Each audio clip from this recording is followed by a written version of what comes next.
Bismillahirrahmanirrahim. Assalamualaikum warahmatullahi wabarakatuh. Alhamdulillahi rabbil alamin. Ashhadu an la ilaha illallah wahdahu la syarika lahu waliyyus salihin. Wa ashhadu anna sayyidana wa nabiyyana Muhammadan abduhu wa rasuluh. Sadiqul amin. Allahumma salli wa sallim wa barik ala sayyidina wa maulana Muhammadin wa ala alihi wa sahbihi wa man tabi'ahum bi ihsanin ila yaumiddin. Subhanaka la ilma lana illa ma 'allamtana innaka antal alimul hakim. Para alim ulama, para habaib yang saya cintai, para kiai, para asatis, sahabat baik saya yang saya kagumi, yang saya cintai, Bapak Gubernur DKI Jakarta, Bapak Anies Baswedan, yang saya muliakan guru tercinta Al-Habib Salim Sagaf Al-Juhri, matta'ana Allah bituli hayatihi wa nafa'na bi'ulumi wa asrarih,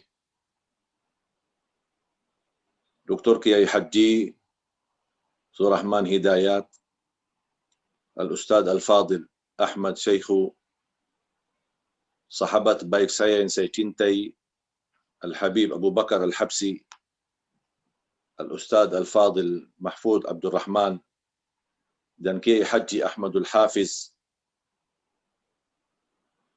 yang saya banggakan Dr. Faisal Nasir bin Madi, dan semua para habaib, para kiai, ketua ormas yang berkesempatan hadir malam ini.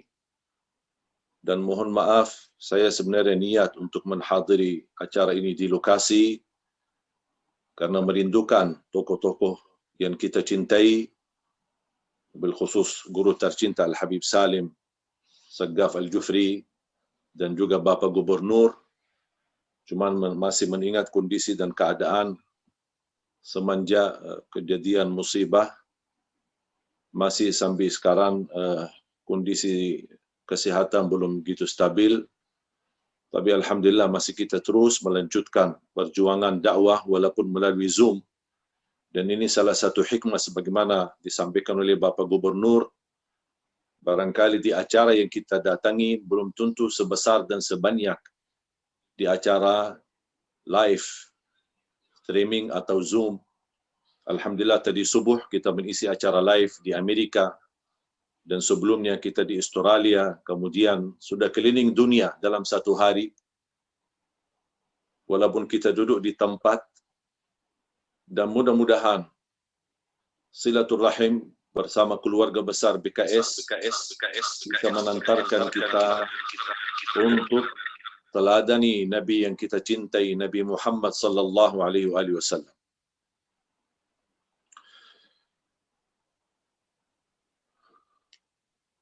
Sebenarnya dalam kesempatan ini saya tidak akan panjang lebar mengenai akhlak Nabi Muhammad karena saya tahu semua para hadirin hampir sudah hafal akhlak Nabi Muhammad, perjuangan Nabi Muhammad sallallahu alaihi wasallam, kemuliaan Nabi Muhammad sudah tidak diragukan.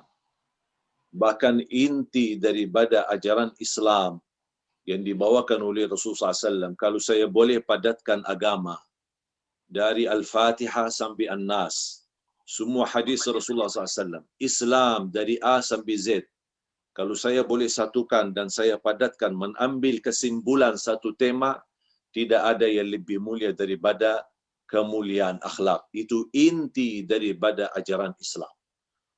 Bahkan kemuliaan akhlak itu bisa mencapai darajat yang tertinggi di surga Allah, melebihi darajat ahli tahajud dan ahli puasa. Dan Allah Subhanahu wa taala ketika memuji Nabi Muhammad SAW, Allah berfirman di suratul Qalam ayat yang keempat, wa innaka la'ala khuluqin azim. Wahai Nabi Muhammad memiliki akhlak yang sangat agung. Kalau kita memperhatikan bahasa azim, beda sama karim. Yang kita selalu dengar dalam ceramah-ceramah dan saling mengajak kepada kemuliaan akhlak. Akhlakun karimah. Ayo mari kita sama-sama bangkitkan akhlakun karimah. Tapi yang layak disebutkan akhlakun azimah hanya untuk Nabi Muhammad sallallahu alaihi wasallam. Makanya Allah sebutkan wa innaka la'ala khuluqin azim, bukan khuluqin karim.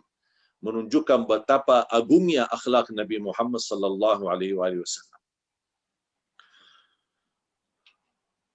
Sebenarnya yang kita hadapi bukan persoalan kehinaan terhadap Nabi Muhammad sallallahu alaihi wasallam. Kalau boleh saya bicara jujur, kita duluan menghina Nabi Muhammad sallallahu alaihi wasallam dengan cara sikap kita terhadap Nabi Muhammad dan terhadap sunnahnya.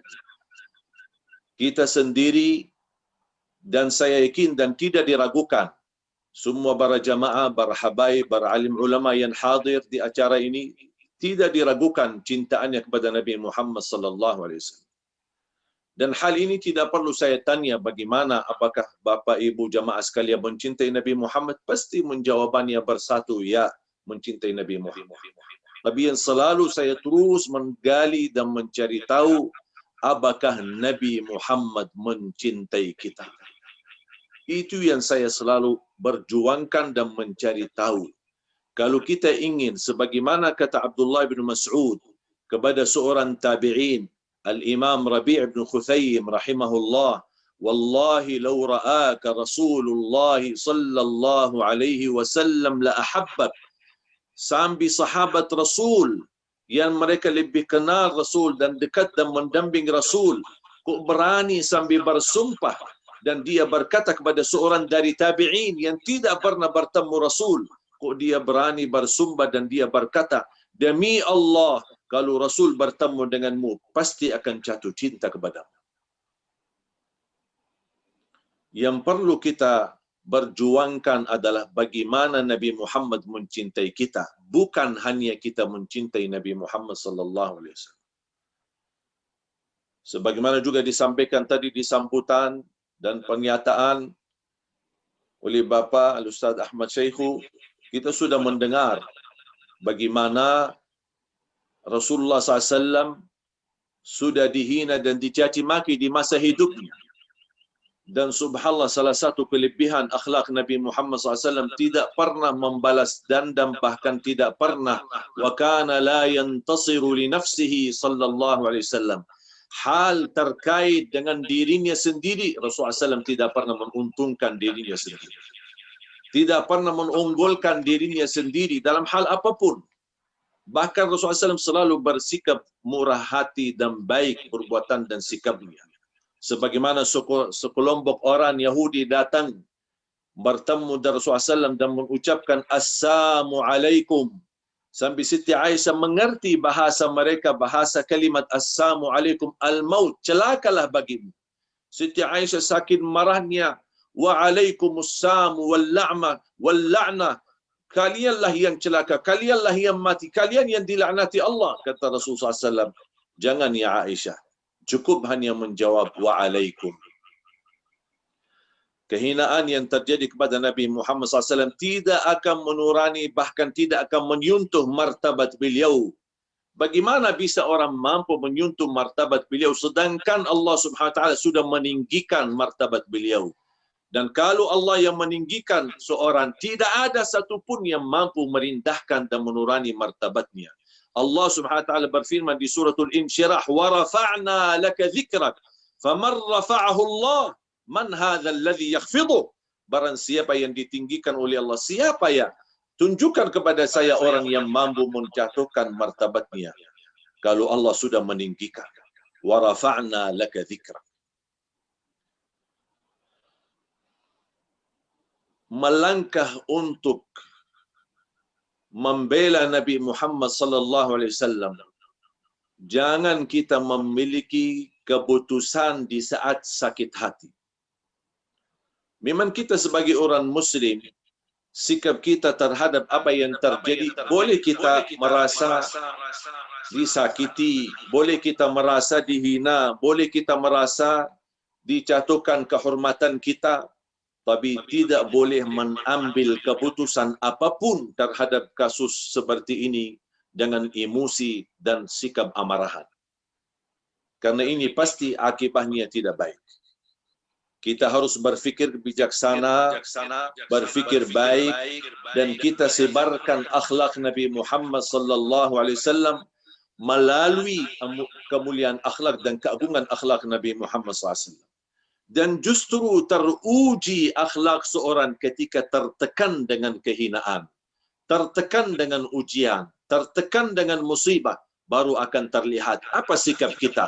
Apakah sikap kita lembut? Apakah sikap kita amar ma'ruf nahi munkar dengan sifat kasih sayang? Atau kita akan berkeras dan berkasar? Dan ini menunjukkan bagaimana bisa terlihat dari sikap kita yang muncul adalah akhlak Nabi Muhammad atau mohon maaf akhlak jahiliyah. Menurut saya, Nabi Muhammad, kalau kita betul-betul ingin membela Nabi Muhammad SAW, ayo mari kita wujudkan dan membangkitkan akhlak Nabi Muhammad SAW dalam kehidupan kita sehari-hari. Yang terjadi di negeri kita Indonesia bukan krisis pemerintah, bukan krisis DPR, bukan krisis akhlak, bukan krisis ekonomi, bukan krisis politik, tapi yang kita hadapi dan cukup lama menghadapi tantangan adalah krisis akhlak. Kita belum mempersiapkan diri untuk mendapatkan sifat kejujuran. Nabi Muhammad sebelum jadi Nabi sudah dikenal As-Sadiqul Amin, orang yang paling jujur dan amanah. Ini sebelum jadi Nabi, apalagi kalau sudah menjadi Nabi. Nabi Muhammad sallallahu alaihi wasallam menunjukkan akhlak yang rahmatan lil alamin, termasuk terhadap orang-orang yang mencaci makinya dan menghinanya sallallahu alaihi wasallam. Dan selalu saya berkata kepada semua jamaah, adakah di antara kamu yang pernah di saat salat, sujud, di rumah, di masjid, di musalla, dan di saat kita sujud, ada orang buang kotoran sapi di atas kepala kita? Pernah kira-kira terjadi seumur hidup kita? Kalau belum pernah terjadi, berarti mohon maaf, kita belum diuji. Karena Rasulullah sallallahu alaihi wasallam pernah dihina, pernah dibuang kotoran unta di atas kepalanya ketika dia sujud di depan Ka'bah. Sampai datang anaknya Siti Fatimah membersihkan kotoran itu. Dan Rasulullah SAW berdiri mengangkat tangan, bukan mendoakan mereka celaka. Bahkan Rasulullah SAW berkata, Allahumma hdi qawmi fa innahum la ya'lamun. Menurut saya yang terjadi di Perancis ini, keputusan dari pemerintahan Perancis yang didukung oleh Presiden Perancis ini, semua berdasarkan dengan kesakitan hati mereka terhadap kejayaan Islam. Mereka sudah mendapatkan kehinaan dengan seorang wanita yang diselamatkan dari negara Mali dan didatangkan dan langsung disambut oleh Presiden Perancis di bandara dengan pesawat pribadi, dan kemudian dia menyampaikan, nama saya Maryam dan sudah saya menjadi orang Islam, seorang wanita yang usia 75 tahun. Sudah dari situ mulai langkah kesakitan hati mereka terhadap kejayaan Islam dan kesuksesan Islam. Islam itu pasti dan yakin akan berjaya. Kita mau terlibat dalam kejayaan Islam maupun kita tidak terlibat. Kita ikut mengikuti akhlak Nabi Muhammad dan mempraktik akhlak Nabi Muhammad maupun kita tidak ikut. Semua tanpa Allah menunggu pertolongan kita, Allah akan menolong agamanya, karena Allah telah menjanjikan sebagaimana di surah As-Saff, yuriduna liyutfi'u nurallahi biafwahihim. Mereka berupaya memadamkan cahaya Allah, memadamkan cahaya Rasulullah, memadamkan cahaya Al-Quran. Tapi kata Allah, wallahu mutimmu nurihi, di qiraat wallahu mutimmu nurahu walau karihal kafirun, akan Allah sempurnakan cahaya agamanya di muka bumi walaupun orang kafir membencinya. Tinggal tugas kita, maukah kita terlibat dalam kejayaan Islam? Maukah kita terlibat dalam menolong agama Islam? Karena agama Islam pasti ditolong oleh Allah. Kita mau tidak mau, kita suka tidak suka, tapi bahagialah seorang yang namanya di situ tertulis dalam sejarah memperjuangkan Islam, dan dia termasuk orang-orang yang menolong agama Islam dan juga menolong Rasulullah sallallahu alaihi wasallam. sederhana sekali jamaah sekalian. Kita hanya butuh melalui ujian yang kita hadapi ini, tantangan, kehinaan terhadap umat Islam, terhadap Nabi kita Nabi Muhammad SAW, perlu kita yang muhasabah diri. Bagaimana kita harus kembali membangkitkan akhlak Nabi Muhammad SAW.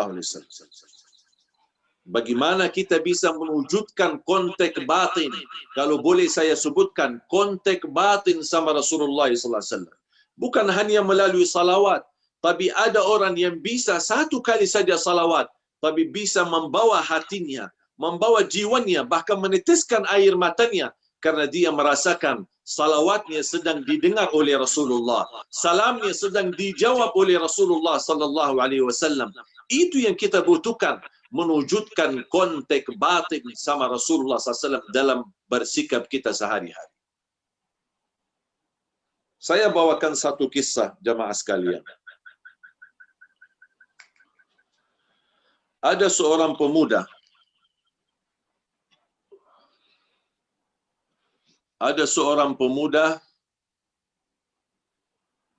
yang pernah bertemu dengan gurunya, dan dia minta amalan supaya bisa mimpi Nabi Muhammad sallallahu alaihi wasallam. Gurunya memberikan amalan, salawat, doa, jaga puasa Isnin Kamis, jaga salat tepat waktu, jangan suka jadi masbuk. Sambil saya pernah bertanya sama seorang guru saya di Madinah, dia menceritakan tentang gurunya. Guru beliau tidak pernah selama 40 tahun mendengar azan di luar masjid. Coba bayangkan, 40 tahun tidak pernah mendengar azan di luar masjid. Berarti apa? Sebelum azan beliau sudah ada di masjid. Guru saya pernah bertanya sama gurunya, apa yang membuat guru begitu luar biasa memperhatikan salatnya dan memperhatikan datang ke masjid sebelum azan? Kata beliau, azan ini adalah panggilan untuk orang yang lalai, dan saya tidak mau menjadi orang yang lalai. Itulah mereka yang membuktikan cintaannya kepada Rasulullah SAW, mendepankan apa yang didepankan oleh Rasulullah SAW, mengutamakan apa yang diutamakan oleh Rasulullah SAW. Seorang pemuda telah mendapatkan amalan dari gurunya, kemudian beberapa bulan kemudian bertemu kembali dengan gurunya, dan gurunya bertanya, gimana? Mudah-mudahan sudah mimpi Rasulullah. Kata seorang pemuda, belum, saya tidak berhasil. Kata guru, ya udah, kamu ikut bermalam di rumah saya saja. Insya Allah boleh mimpi Nabi Muhammad SAW. Diajak kepada rumah gurunya. Kemudian disediakan makan malam. Dan guru itu sengaja menimbahkan atau menambahkan garam di atas makanan, supaya anak muda itu ketika makan dia merasa makanannya asing. Dan ketika dia asing, dia minta air. Kata gurunya, harus kamu habisi, kan mau mimpi Rasulullah. Seorang pemuda kira barangkali dari segi makanan yang banyak asingnya, mudah-mudahan saya bisa mimpi Nabi Muhammad SAW. Itu fikirannya. Habis dia habiskan makanannya dan dia merasa haus sekali. Dan dia berpesan kepada guru, boleh enggak saya minta air?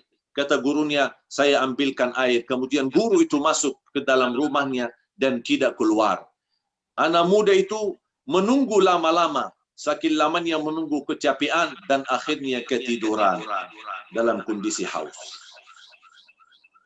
Datang waktu subuh, dibangun oleh gurunya, bangun waktu salat subuh.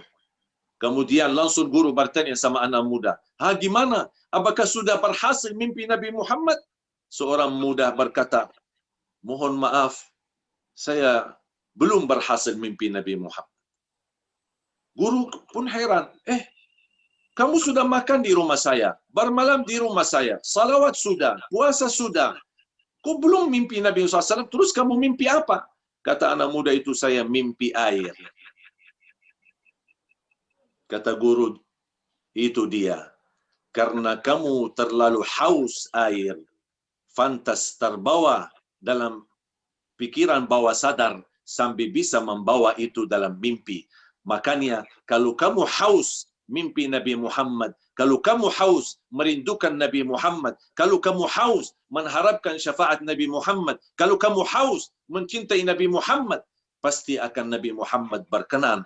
Jangankan hanya kamu bisa mimpi Nabi Muhammad, tapi Nabi Muhammad akan berkenan menjadi mendamping dan menjadi berlindung bagimu. Bapak Ibu jamaah sekalian, saya harap dalam kesempatan ini, mari kita sama-sama bangkitkan akhlak Nabi Muhammad.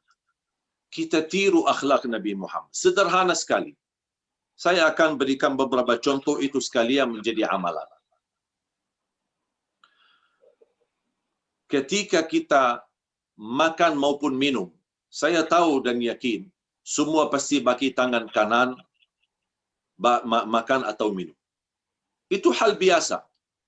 Tapi kali ini saya mau Bapak Ibu jamaah sekalian menghadirkan di hati, itu yang namanya konteks batin. Ketika Anda makan dan minum, Anda ingat sedang Rasulullah SAW mempandangi saya. Boleh bisikin di hati, ya Rasulullah, ini hamba Allah sedang menirumu. Makan dan minum bagi tangan kanan. Ketika kita bagi tangan kanan, jangan kita lakukan karena itu sunnah. Bukan karena itu ibadah. Bukan karena itu dianjurkan. Tapi rasakan karena saya ingin meniru Nabi Muhammad sallallahu alaihi wasallam. Berpakaian, masukin tangan kanan, baru yang kiri. Mau jaketnya, mau apa saja. Kenapa saya lakukan itu? Karena ingin meniru Nabi Muhammad sallallahu alaihi wasallam. Termasuk mandi. Di bawah shower, ketika kita mandi, kita siram air ke sebelah kanan kita, geser, kemudian ke sebelah kiri, baru ke tengah, untuk seluruh badan. Kenapa melakukan langkah-langkah itu? Karena ingin meniru Nabi Muhammad sallallahu alaihi wasallam. Masuk masjid, melangkah masuk masjid, membawa kaki yang kanan, dan kita hadirkan di kalbu kita. Memang ini semua amalan saya yakin semua kita lakukan, bahkan menjadi kebiasaan. Tapi pernahkah kita hadirkan di dalam hati kita? Rasulullah sedang mempandangi kita. Rasulullah sedang melihat apa yang kita lakukan. Makanya di situlah kita menunjukkan konteks batin sama Rasulullah SAW. Ketika kita melangkah masuk masjid, membawa kaki yang kanan, kita boleh bisik di hati kita, ya Rasulullah, inilah hamba Allah, ingin menirumu. Baru kita melangkah masuk masjid, bagi kaki yang kanan. Ketika keluar masjid, sama juga kita hadirkan meniru Nabi Muhammad sallallahu alaihi wasallam. Sungguh jamaah sekalian, kalau kita bisa mewujudkan konteks batin sama Rasulullah, akan terwujud keindahan dalam batin kita, ketenangan dalam hati kita. Bahkan kita akan menjadi orang-orang yang mudah menjalani akhlak yang mulia yang diajarkan oleh Nabi Muhammad SAW. Karena inti dari dakwah Rasulullah, innama bu'ithtu liutammima makarimal akhlak, aku diutus oleh Allah untuk menyempurnakan akhlak. Upaya dan ikhtiar boikot, upaya dan ikhtiar memberikan surat peringatan, surat pernyataan, ini semua insya-Allah menjadi usaha dan ikhtiar membuktikan cintaan kita. Tapi tidak hanya itu yang cukup. Tidak cukup dengan hanya langkah-langkah itu. Tapi kita sudah mulai dari diri kita sendiri.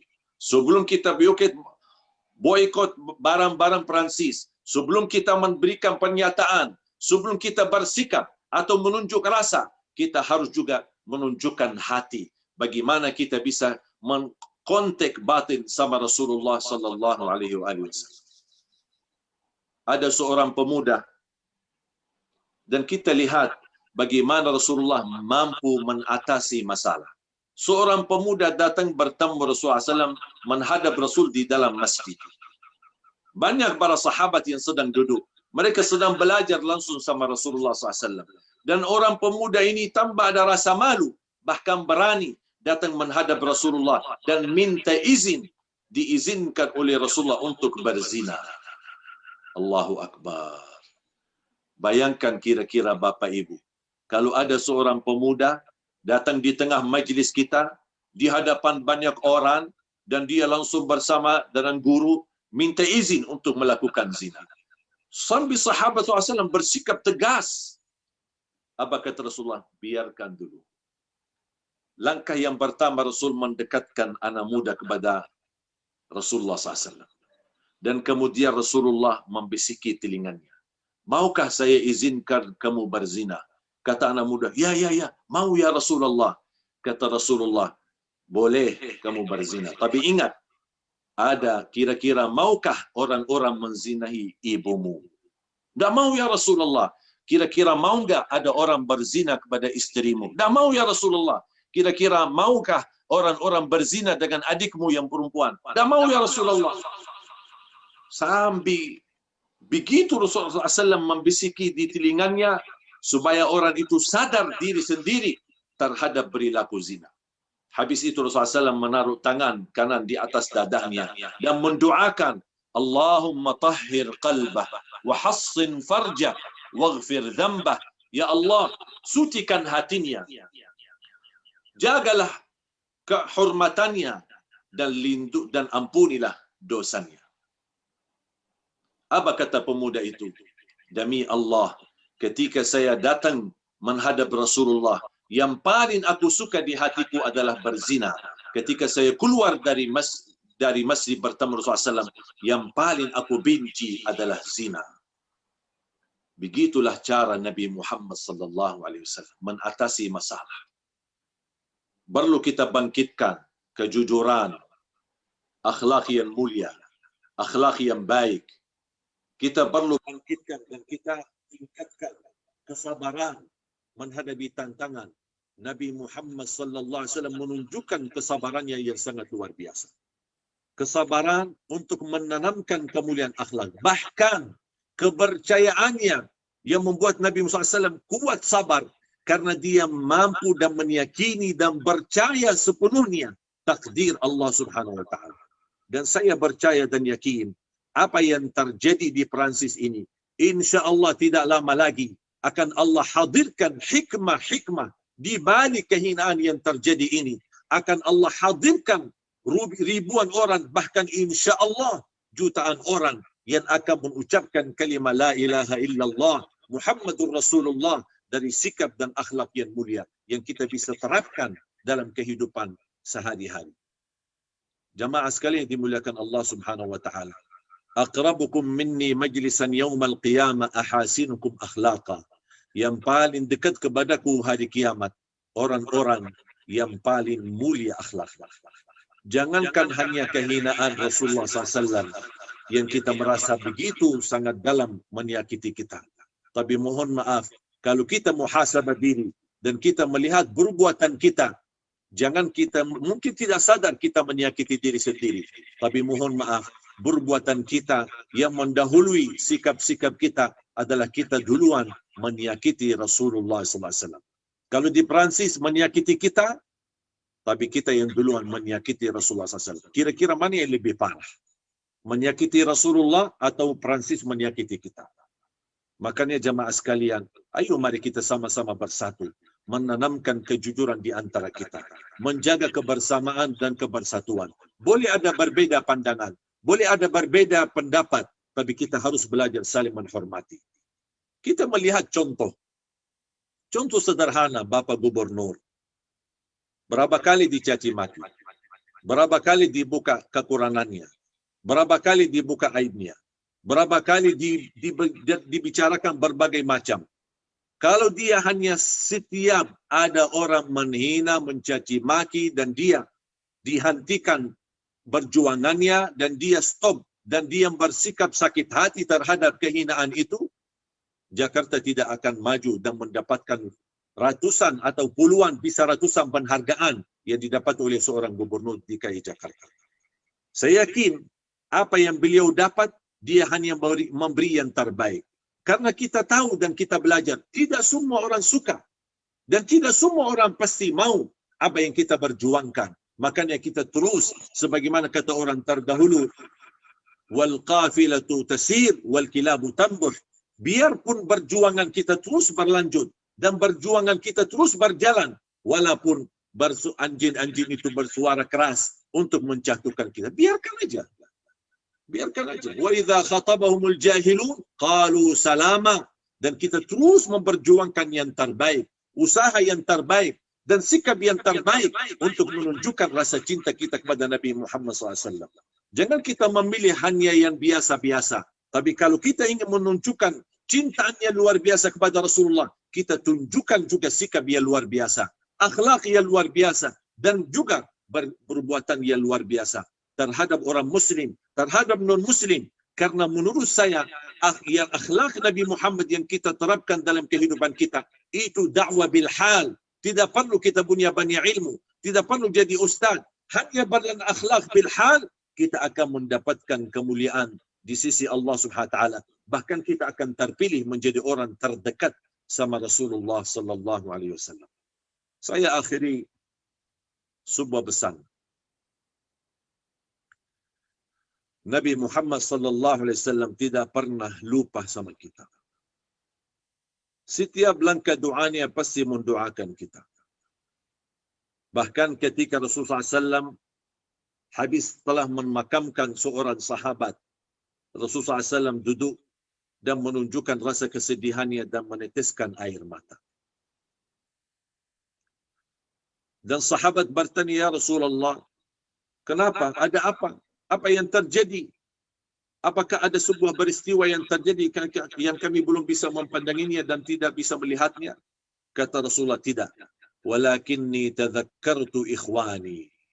Tidak ada apa-apa, cuma saya baru saja ingat saudaraku. Kata sahabat, kami bukan saudaramu ya Rasulullah. Kata Rasulullah, kalian adalah sahabatku. Tapi saudaraku, orang-orang yang datang setelahku. Mereka mencintai aku. Mereka percaya kepada apa yang saya bawa. Dan mereka siap membelaku. Menurbankan darahnya. Menurbankan hartanya. Menurbankan segalanya. Untuk aku. Walaupun mereka belum bertemu dengan aku. Saya mengambil pelajaran dari cerita ini. Rasulullah saja merindukan kita. Sambil Rasulullah SAW meneteskan air mata. Untuk bertemu dengan kita. Sambil Rasul berpesan kepada sahabat, tolong sampaikan kepada mereka, aku menunggu mereka di hadapan pintu surga dan aku akan bagikan air Kautsar, min ma'il Kautsar. Barang siapa yang sekali minum dari tangan Nabi Muhammad sallallahu alaihi wasallam tidak akan haus selama-lamanya. Makanya Bapak Ibu, jangan ada di antara kita yang terhalang bertemu Nabi Muhammad.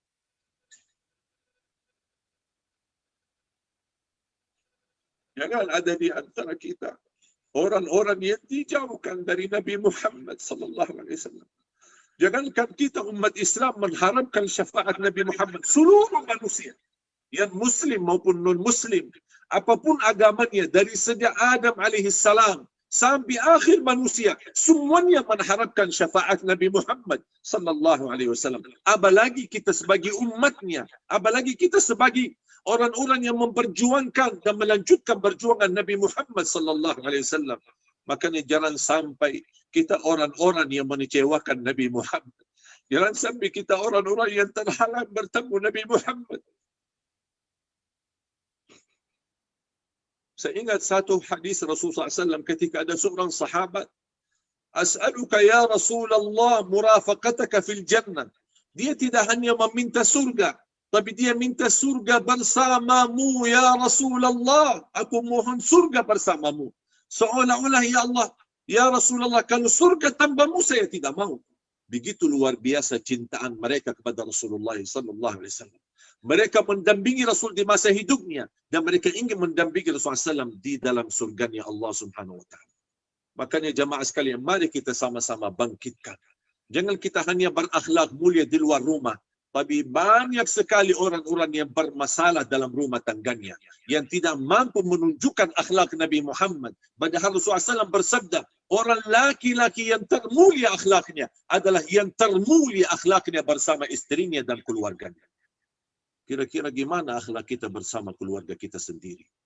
Bagaimana akhlak kita bersama orang tua kita? Bagaimana akhlak kita bersama istri kita? Bagaimana akhlak kita bersama keluarga besar kita? Bagaimana akhlak kita bersama tetangga-tetangga kita? Orang-orang yang dekat sama kita. Kalau mereka tidak bisa merasakan kemuliaan akhlak Nabi Muhammad dalam diri kita, apalagi orang yang di posisinya jauh. Makanya mudah-mudahan Allah anugerahkan kepada kita semua menjadi orang-orang bukan hanya mencintai Nabi Muhammad, tapi insya-Allah kita semua termasuk orang yang dicintai oleh Nabi Muhammad sallallahu alaihi wasallam, dan kita semua termasuk orang yang mendapatkan syafaat Nabi Muhammad sallallahu alaihi wasallam. Jazakumullahu khairan. Mudah-mudahan sebagaimana Allah berikan kemudahan, kita bertemu dalam acara ini bersama Bapak Gubernur, bersama Al-Habib Salim Al-Jufri dan semua keluarga besar BKS. Mudah-mudahan dibertemukan oleh Allah kembali. Kita bertemu kembali di dalam surga Allah bersama Nabi Muhammad sallallahu alaihi wasallam. Amin ya rabbal alamin. Wal afu minkum, kurang lebihnya mohon maaf. Wabillahi taufiq wal hidayah. Akhirul kalam, alhamdulillahi rabbil alamin. Wa sallallahu ala sayyidina wa nabiyina Muhammad النبي المصطفى المختار وعلى آله الطيبين الأطهار وعلى صحابته المهاجرين والأنصار وسلم تسليما كثيرا مزيدا ما تعاقب الليل والنهار والحمد لله رب العالمين.